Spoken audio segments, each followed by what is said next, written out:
You're listening to the Final Say Radio Show, a Rappaport Media production, with your host Brett Rappaport and co-host John Rappaport.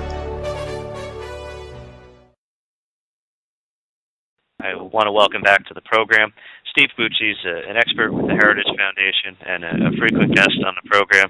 Welcome back to the Final Say, Steve. Thanks for having me back. Well, I'd like to, if we can, push the Ebola part to the end of our conversation, but start off with Ukraine. And I was just discussing the fact that, you know, the White House and the President in particular, with his 60 Minutes interview and other statements, seems to think that we've won because somehow there's somewhat of a ceasefire negotiated in Ukraine.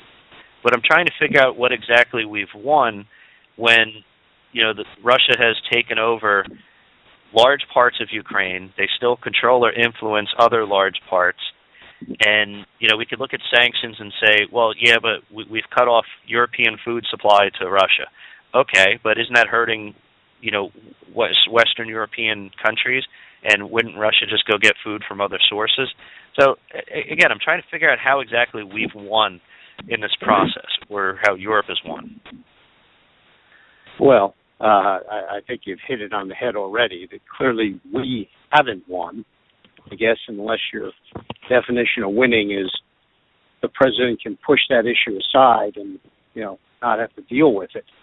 If you're Ukrainian, I'm not sure you think we won, and I definitely think there's a lot of European allies who don't think we won, probably rubbing his hands thinking about what his next move will be. Yeah, that's an excellent point. And so that the next question I'd have for you, thinking ahead on the chessboard, you know, with the use of NATO, with the use of, you know, the United States military, I know we've already put a small amount of, I think, paratroopers in for the eastern countries there. But what do we really have in place, and what steps are we really willing to take to avoid the next, you know, taking away of half of a sovereign nation? Well, we really haven't done much of anything. I mean, our NATO allies, fortunately, have stepped up a little bit, frankly, more than they have in a while, and are putting some of their own skin in the game. But as far as the Americans, we have so few people there, you know, after all the drawdowns, that even with the placement of a couple of units for exercises, it's just not sufficient. Now, Steve, it looks like one of the positive things that came out of this whole event is the fact that there seems to be a heightened sense of the importance of NATO, and I haven't seen what level of ratification has gone through, but I believe NATO has agreed to maintain a historical threshold of 2% of GDP per country on average being applied for not just military spend, but military spend for NATO, which I believe would be perhaps one of the strongest statements that could be made toward Russia. Yeah, it has, and, you know, hopefully we'll get a few more of the allies to actually meet that standard, but at least they didn't eliminate the standard. So that was a positive step.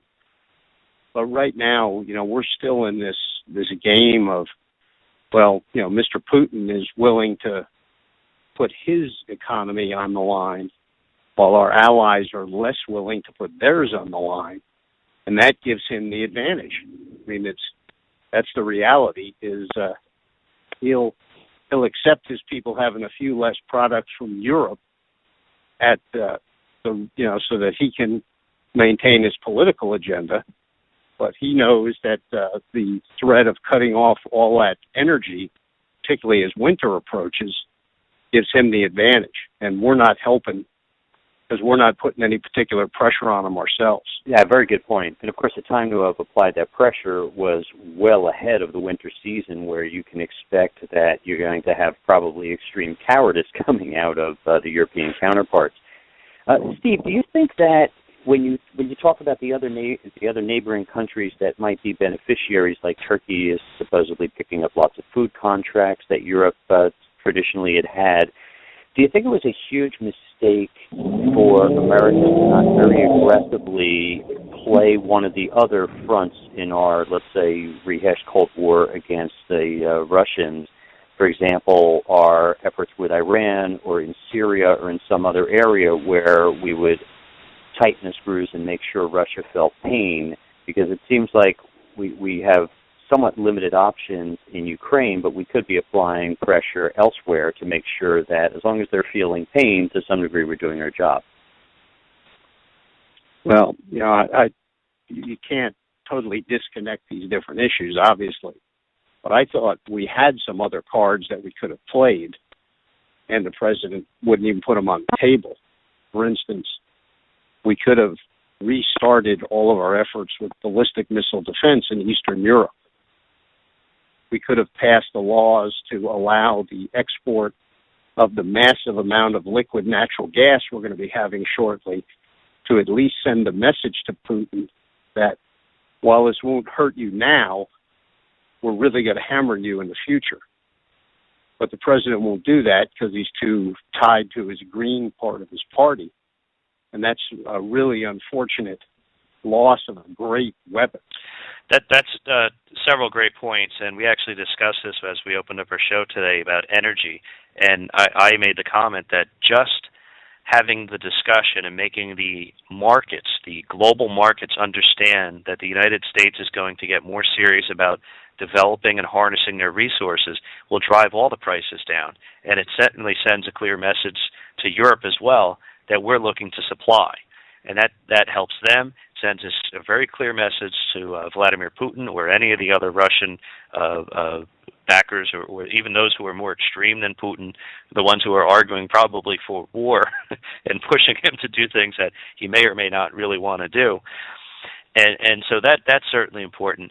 Now, you mentioned the missile defense, and I think that's very important, and it's really not being discussed enough for this reason. We continue to see Russian bombers, they're infringing upon, sovereign territory of Europe and the United States or in other places, but they're testing the I know they're flying, but they're testing the waters, if you will. They're seeing how our response will be. They're measuring our statements. They're seeing if we'll act in like kind. They're doing the same thing with their submarine fleets. They're doing the same thing with other things. And I think that the best way to combat that is to almost remain silent, but just move assets. And by moving assets, for instance, what would happen if we put nuclear subs in the Black Sea right now? I mean, it may even kick off a war, but I would hope it wouldn't. But it would certainly send a strong message that, we're willing to play on your chessboard too. And again, you said it already. We have a president who would never do such a thing. No, and I agree. There's a ton of different things you could do. I thought those two helicopter carriers that the French were going to sell to the Russians that they finally decided not to deliver, that NATO ought to buy them from the French, put a multinational crew on each one, and sail them into the Black Sea. But I don't think we'll see that necessarily. But, something like that, something creative, but something strong is what needs to be done. And we're just, so reluctant to do anything like that. And, so Mr. Putin reads that as well. These folks have more to lose than I do. Well, he finds our fear and submission invigorating, more so maybe than riding a horse without a shirt on. The projection of power requires a cash crop, and I think that's where these two halves of the conversation really come together, is we have to really stay focused on trying to undermine the energy yield or the revenue yield per measurement of energy that Russia gets, because that is their primary cash crop. I mean, you take away the high value of energy, and all of a sudden Russia can't project power because it won't have the additional billions of dollars necessary to put new technologies to rebuild their shipping or to expand as they would like to military naval bases around the world, which they pulled back to virtually almost nothing in recent decades. You're exactly right that the Russian economy is based solely on energy. And if we can at all get them to back off on that by giving the Europeans in particular an alternative, we put a real hurt on their ability to take these very inflammatory actions. But again, that takes courage, both from our government and from our European allies. And right now, while we're seeing a tad more of it out of the Europeans, we're not seeing much at all from Washington, and we're not seeing enough from the Europeans either. That's absolutely correct, and I would recommend this advice to the Europeans. You've already experienced multiple world wars, and you are not prepared in case there's a next one, and I believe that the next one has already started. It's just that nobody's really willing to admit that it's been being waged. And you can call it a combination of the testing of waters by China and Russia, or you could just say that the global jihad or whatever has done quite enough to warrant the fact that we're fighting all over the place, and so are many other people. But I'd like to, if we can, move on to the Ebola. And unfortunately, I don't want to get too carried away with this conversation because it's one case. But we have the first case of Ebola coming from Dallas, Texas. I see another report that they're monitoring and looking at a second person who I think they had, I think it says here, yes, had close contact with the first person. So this is scary because, we really don't know if there's an answer to treating Ebola. I mean, the one doctor who survived, that could be just pure luck. It could be maybe they had strong resistance, or whatever they gave him just gave him enough boost to be able to survive it. Doesn't mean that all Americans will survive whatever vaccination or whatever they had given them. So the two questions I have for you, Steve, are this. One is, was it smart for us to send, I think it was 3,000 U.S. soldiers or personnel over to Africa to help with this situation, knowing that they're going to be exposed to life-threatening diseases and then come back to the United States?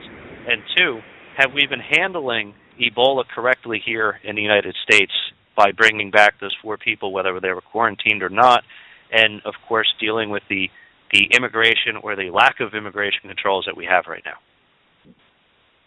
Well, I'll start with the first one. The 3,000 troops that we're sending over there, the mission they've been given is very consistent with our capabilities and with the specific specialties of the folks they're sending. They're not there to do medical care. They're there to train some folks to do medical care, and the majority are there to build facilities, to do logistics, that sort of thing.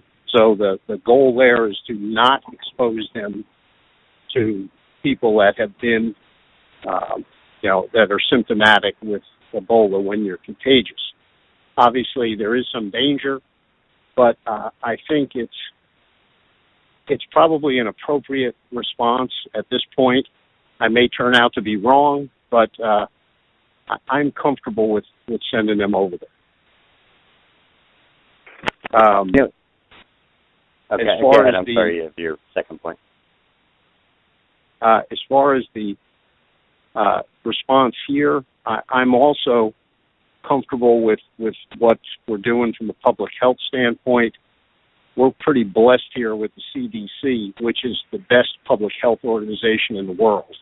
And, the fact that they're observing a second person now, you'd expect at least a couple more, because they're trying to find and monitor all the people that this one guy has come in contact with.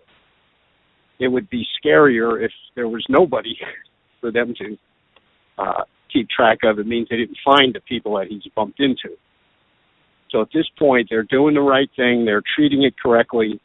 And short of, putting up the walls and not having anybody come here anymore, I think this is the right response. And up to this point, I think we're being prudent. The bringing the doctors back, that I also think was the right thing. They got the care they needed. No one else has been harmed by bringing them back. And, we've learned a ton from doing the care here. So I think thus far, we're in good shape. Still a dangerous situation, needs to be monitored. But I think we've got all the guns aimed in the right direction. And I think we'll be okay. We're not West Africa. We can deal with this in a very, very different and much more sophisticated way. So I'm comfortable with it thus far.